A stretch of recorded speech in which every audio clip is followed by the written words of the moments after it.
ठिठुरती रात, हिमयुग की चीखें। जनवरी की एक ठिठुरती रात थी। चारों ओर बर्फ की चादर बिछी हुई थी। हिमालय के एक छोटे से गांव, बर्फगांव में ठंड ने अपने पैर जमा लिए थे। गांव के लोग जल्दी जल्दी अपने घरों में दुबक गए थे, क्योंकि यह माना जाता था कि जब ठंड अपने चरम पर हो, तो हिमयुग की आत्माएं जाग जाती हैं।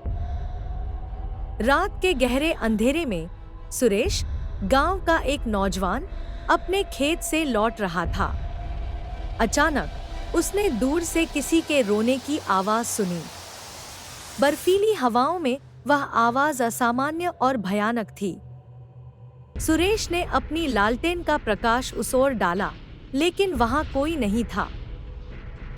गांव लौटते समय सुरेश को महसूस हुआ कि कोई उसके पीछे पीछे चल रहा है।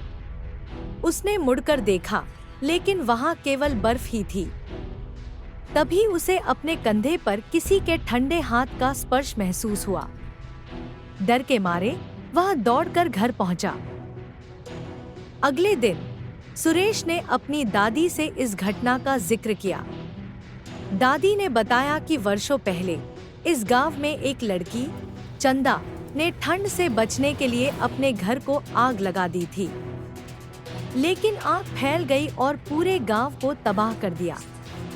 उसी ठंड में चंदा की आत्मा हिमालय की बर्फ में कैद हो गई। कहा जाता है कि जब भी ठंड अपनी चरम सीमा पर पहुंचती है, उसकी आत्मा गांव में लौटती है। उस रात सुरेश ने सपने में देखा कि एक लड़की सफेद साड़ी में लिपटी हुई बर्फ पर खड़ी थी। उसकी आंखें गहरी और खाली थी, मानो वह किसी का इंतजार कर रही हो। जब सुरेश ने उसकी ओर देखा, तो वह अचानक चीखते हुए उसके पास आई और उसकी लालटेन बुझ गई। सपने से जागते ही सुरेश को लगा कि उसके कमरे का तापमान असामान्य रूप से ठंडा हो गया है। उसने देखा कि खिड़की पर बर्फ की परत जमी हुई थी और उस पर किसी के हाथों के निशान थे। अगले कुछ दिनों में गांव में अजीब घटनाएं होने लगी। लोगों की लालटेनों का अचानक बुझ जाना, घरों के दरवाजों पर बर्फीले हाथों के निशान और रात को किसी के रोने की आवाजें आम हो गईं। सुरेश और गांव के अन्य लोगों ने तय किया कि वे चंदा की आत्मा से छुटकारा पाने के लिए मंदिर के पुजारी से मदद लेंगे। पुजारी ने बताया कि चंदा की आत्मा को शांति देने के लिए उस स्थान पर पूजा करनी होगी जहां वह ठंड में मरी थी। पूजा की रात जब सब गांव वाले बर्फीले मैदान में एकत्र हुए, अचानक बर्फीली हवा तेज हो गई। चंदा की आत्मा सफेद बर्फ के गुबार के रूप में प्रकट हुई। उसकी चीखें हवा में गूंज रही थी।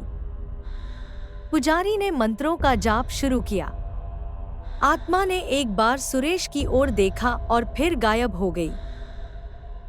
इसके बाद गांव में ठंड का असर थोड़ा कम हो गया और अजीब घटनाएं भी बंद हो गईं। लेकिन आज भी जब सर्दियों की ठिठुरती रात आती है, तो लोग जल्दी जल्दी अपने घरों में बंद हो जाते हैं, क्योंकि हिमयुग की चीखें कभी खत्म नहीं होती।